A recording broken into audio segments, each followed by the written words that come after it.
strength of 100 seal. In Naruto world, where powerful jutsu are everywhere, there's one technique that stands out for how insanely hard and rare it is: the strength of 100 seal, also known as Byakugou. This isn't some jutsu you can just learn in a few months or even a few years. It takes crazy patience and talent, the kind most ninja, even geniuses, don't have. Byakugou is a super advanced jutsu that lets the user store up a massive amount of chakra over many years, usually at a point on their forehead. When activated, the seal releases all that stored chakra and boosts the user's power by 100 times, literally living up to its name. What makes this jutsu even more insane is that it's not just about having a lot of chakra. It also requires perfect chakra control. And let's be honest, like 99% of the ninja in Naruto just can't do that, no matter how skilled they are. Some people thought this technique was created by Tsunade, or maybe even Mito Uzumaki. But in Boruto, it's revealed that the Byakugou seal is actually way older, like Hagoromo Otsutsuki era old, thousands of years before the Hidden Leaf Village even existed. That suggests maybe Hagoromo Hamura, or one of their descendants from the Otsutsuki clan, could have been the original creator. And while Mito Uzumaki did have a similar looking mark on her forehead, there's no clear proof she actually used it in battle. Tsunade is the first confirmed user of the Byakugou seal, and she later passed it down to her student, Sakura Haruno, a technique that's been around since the time of the first chakra god, and yet only 2 people in modern times have mastered it. That alone shows just how insanely difficult the strength of 100 seal really is. It's not just some overhyped jutsu. Even legendary geniuses like Orochimaru and Kabuto, masters of ninjutsu and medical jutsu, couldn't figure it out. Orochimaru even admitted that the power of the Byakugou seal was something he deeply desired. To learn this technique, the user has to go through an extreme chakra storing process. Take Sakura, for example. She had to gather chakra every single day, non-stop, for at least 3 years. And it's not just waiting around. It's a process that requires insane focus and chakra control, down to the tiniest detail. Think of it like pouring drops of water into a full glass and not letting a single drop spill. That's the level of control we're talking about. It takes years of patience and precision. Even Shizune, a super skilled medical ninja, longtime student of Tsunade, and someone who mastered yin-yang release, couldn't pull it off. Sakura took 3 full years to master the Byakugou seal. And honestly, Tsunade might have taken even longer, since she had to use some of her chakra just to keep her youthful appearance. In fact, it's said she started storing chakra from the moment Dan died, meaning she'd been preparing for this for years before she even activated it. On top of that, the strength of 100 seal is also closely connected to summoning Lady Katsuyu, the Queen of Slugs. Thanks to the massive chakra stored in Byakugou, both Tsunade and Sakura are able to summon up to 10% of Katsuyu's full size, and that's still a gigantic creature that can split into thousands of mini slugs and heal tons of people all at once. Most ninja could only dream of pulling that off. Honestly, Sakura might just be the best chakra controller in the entire series. Even back when she was still a genin, Kakashi already noticed her amazing chakra control, and that became the foundation for everything she achieved later on. Here's the deal with Byakugou. It doesn't care how strong you are, how much chakra you have, or whether you've got a crazy bloodline limit. If you don't have perfect control and insane patience, this jutsu isn't for you, period. Maybe Sarada Uchiha could be the next one, if she seriously trains in medical ninjutsu and inherits her mom's legendary chakra control. Only time will tell. Because in the end, this is a technique meant only for those who are willing to spend years mastering just one single skill. No shortcuts, no cheats, just pure dedication. Interesting, right? Here, we don't just watch anime. We live every character, every story, every emotion. Don't miss out on exclusive content and fresh takes you won't find anywhere else. Hit that subscribe button now and become part of the most passionate and creative anime community out there. Thanks for the support. This journey wouldn't be the same without you. Next, Sage Mode. Out of all the crazy jutsu in the Naruto world, Sage Mode stands out as one of the hardest to master, even for the most talented ninja. At its core, Sage Mode is about absorbing and perfectly balancing natural chakra from the environment with your own chakra. If you pull it off, you unlock a next-level state that boosts your strength, speed, reflexes, senses, and jutsu power to insane levels. It's basically a full-on power-up revolution. Sage Mode comes from 3 ancient mythical places, each tied to a different path. There's Mount Myoboku, home of the Toad Sages, Ryuchi Cave, where the mysterious snakes dwell, and Shikotsu Forest, where Katsuyu and the healing slugs live. These sacred lands have been around since the days of Hagoromo Otsutsuki, aka the Sage of Six Paths. It's believed he learned Sage Mode from Gamamaru, the ancient toad sage who could see the future. Just reaching these places is a huge challenge on its own, and that's before the real training even starts. The true difficulty of Sage Mode lies in mastering it. First, you need to meditate, and yeah, no one teaches that in ninja school. Then comes the hardest part. You have to balance natural chakra with your own chakra perfectly. If you mess up even a little,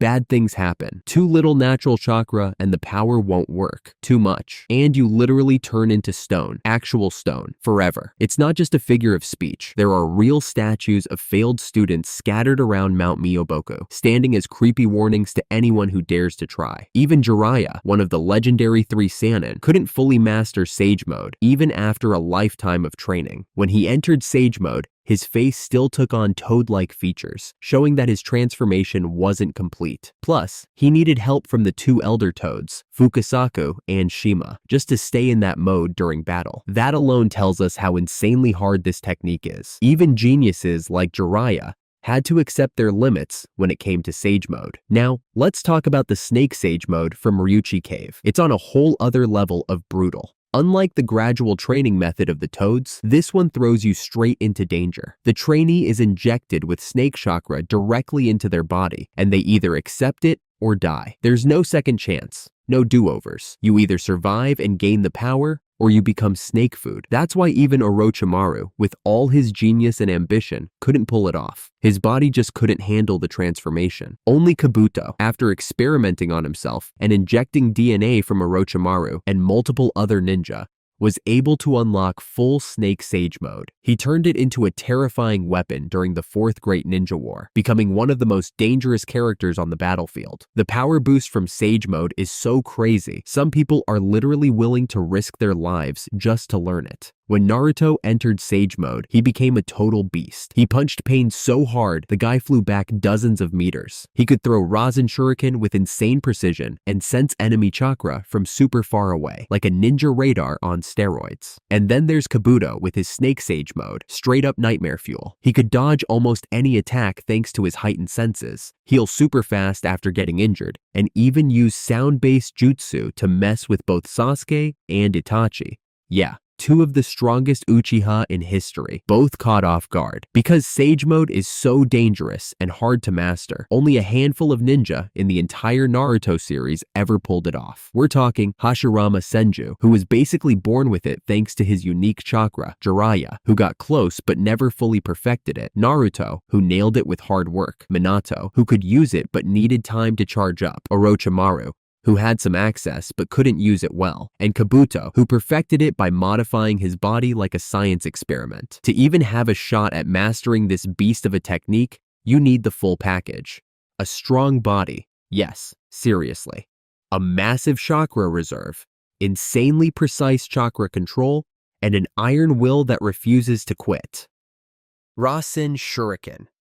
Rasen Shuriken is the evolved version of the Rasengan, but this isn't just a power-up, it's a total transformation. By adding wind release chakra into the spinning ball of energy, Naruto turned the Rasengan into a deadly long-range weapon. When fully formed, Rasen Shuriken unleashes millions of tiny, invisible wind blades that can shred an enemy down to the cellular level. Yeah, it's that brutal. What makes Rasen Shuriken even more special is how it was created. Unlike most jutsu passed down through clans or taught in scrolls, this technique is 100% Naruto's own creation. After learning the Rasengan from Jiraiya, Naruto trained with Kakashi and Yamato, who pushed him to combine his elemental chakra with the technique, something even Minato, the original creator of Rasengan, and Naruto's dad, had always dreamed of doing, but never finished. That's what makes this so wild. Naruto, the same kid who used to fail at basic jutsu in class,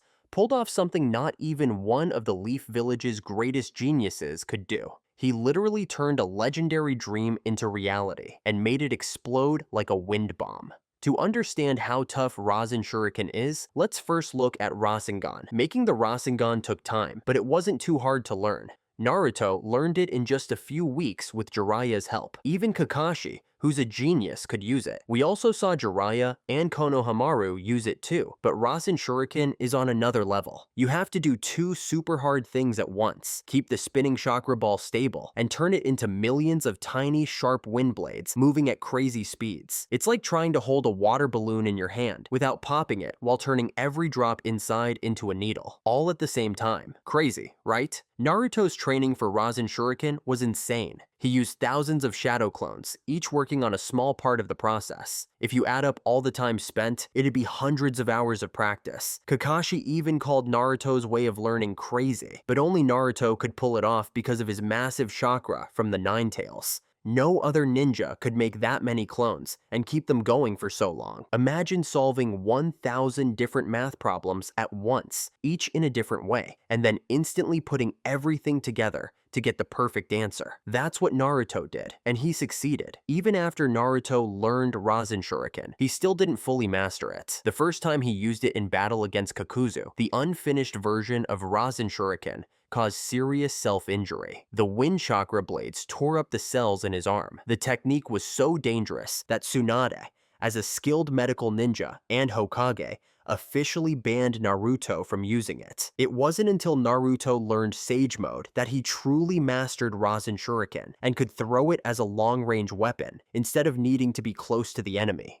This was a huge breakthrough that no one else could achieve. Throwing Rasen Shuriken required maintaining the technique's stability, even when it wasn't in contact with Naruto's hand. It wasn't easy, but it was possible. The power of a fully mastered Rasen Shuriken is what makes it so terrifying. Kakuzu, a man who had lived through many generations and had 5 hearts, was taken down in just one hit. And this is the base Rasen Shuriken, not even the upgraded versions. What's interesting is that throughout the entire series, only Naruto truly mastered Rasen Shuriken. Minato didn't fail because of a lack of skill, but because he didn't have enough time to perfect it. Kakashi, despite being able to use Rasengan and having Sharingan, couldn't add the lightning element to the technique. So yeah, it's safe to say that Rasen Shuriken is Naruto's unique legacy. Flying Thunder God Technique. Even though Minato couldn't use Rasen Shuriken, he had the Flying Thunder God technique. This is a space-time jutsu that allows the user to instantly teleport to any location marked with a special seal. There's no need for complex hand signs or preparation time. In the blink of an eye, the user appears at the marked destination, so fast that no one's eyes can follow. The simplicity of this technique contrasts sharply with the incredibly difficult learning and mastering process. The Flying Thunder God technique was created by one of the greatest minds in the ninja world, Tobirama Senju, the second Hokage. Tobirama wasn't just a brilliant warrior, but also a genius in ninjutsu and sealing techniques. He used the Flying Thunder God to move like the wind on the battlefield, and even used it to defeat Izuna. However, it was Minato Namikaze, the 4th Hokage, who truly turned this technique into a legend. Minato learned from Tobirama's work, but developed it in his own unique way, using special kunai, engraved with sealing marks, to enhance flexibility and expand his operational range. But why is the Flying Thunder God technique such an almost impossible challenge for most ninjas? This jutsu requires the user to master 3 extremely difficult factors: a huge amount of chakra, advanced knowledge of sealing techniques, Fuinjutsu, to create and maintain the marking seals, and superhuman reflexes to instantly determine the correct destination. Compared to other tough jutsus, the Flying Thunder God stands out for its danger. Rasengan needs perfect chakra control. Sage Mode requires perfect balance with natural energy. But the Flying Thunder God forces the user to manipulate space-time in fractions of a second, something far beyond the ability of most ninjas, even geniuses. We see that Minato's bodyguards, Elite Junin, could only use a simplified version of the Flying Thunder God, and even then, all three of them had to work together to move just one person to the battlefield. This shows that, even with guidance from a master like Minato, mastering this technique is nearly impossible for an average person. It's no surprise then that Minato, with this technique, single-handedly wiped out an entire ninja army from the Stone Village in seconds, and even defeated Obito, despite Obito having a Sharingan with space-time abilities. With his natural speed and special kunai, even the fourth Raikage, one of the fastest people in the world, had to admit that he was outmatched. Reaper Death Seal. Shiki Fujin. Reaper Death Seal is one of the most terrifying jutsus in the Naruto universe, an ultimate legacy of the Uzumaki clan that even Orochimaru, who prides himself on mastering every technique, was terrified to witness. Its nature is simple but brutal. The user summons the death god, Shinigami, using the god's power to take the enemy's soul and seal it forever inside the Shinigami's stomach. The price for this is that the user's own soul is dragged along, with no escape and no way to reincarnate. The Uzumaki clan, with their abundant chakra and mastery of Fuinjutsu, created this as a last resort weapon, probably long before the ninja villages were even formed. Throughout the entire series, only 3 people are confirmed to have successfully used it: Hiruzen, Minato, both great Hokage, and Orochimaru, who actually used it to seal his own soul after his failed attempt to release it. In general, to perform Shiki Fujin, the user needs an incredible mastery of sealing techniques to summon the death god, a large amount of chakra, the ability to control chakra to extract the soul, and a strong will to accept instant death. One small mistake, and you'll die for nothing. Even though Hiruzen was the professor who mastered every technique, his old age and weakened state meant he could only seal Orochimaru's hands, not his entire soul. In contrast, Minato sealed half of the 9 tails in an instant. Shiki Fujin requires the user to have a deep understanding of manipulating souls, a field far beyond the limits of regular ninjutsu. After all, ninjas are still human. The power of this technique is absolute. Once a soul is sealed, it can never escape unless someone breaks the seal, like Orochimaru did with the Uzumaki mask. Shiki Fujin is not something to experiment with. If you succeed, you die. If you fail, you die. It's that simple. 6 Red Yang Formation. When it comes to ultimate barrier jutsu, nothing compares to this blazing red chakra wall, an impenetrable fortress of energy capable of withstanding the most powerful attacks. Evolving from the 4 Red Yang Formation, the 6 Red Yang Formation creates 6 massive red chakra walls that surround a large area, forming a completely isolated space from the outside world. Its power far exceeds that of the 4 Red Yang, which was already an incredibly strong jutsu that required 4 Hokage to use together. What's amazing is that while the 4 Red Yang required 4 Hokage, the 6 Red Yang was only used by one person, Obito Uchiha, in his Jubito state. This shows that the 6 Red Yang Formation is nearly impossible for regular ninjas to use. The difficulty of 6 Red Yang is almost absurd. It requires an enormous amount of chakra, which only a Jinchuriki of the 10 tails can provide, an energy source on the level of a god. Moreover, the user must have perfect control to manage 6 gigantic chakra walls at once and keep them stable in the heat of battle. What took 4 great Hokage to accomplish, Obito did alone. Not because he was more skilled, but because he had evolved into an entity close to Hagoromo Otsutsuki, the Sage of 6 Paths. This is not a jutsu to learn. It's a power you can only achieve when you've evolved into a supernatural being. Once set up, the 6 Red Yang Formation becomes the ultimate shield. It's strong enough to block multiple-tailed beast bombs from the 10 tails in a row. It even trapped the entire allied shinobi forces in an enclosed space.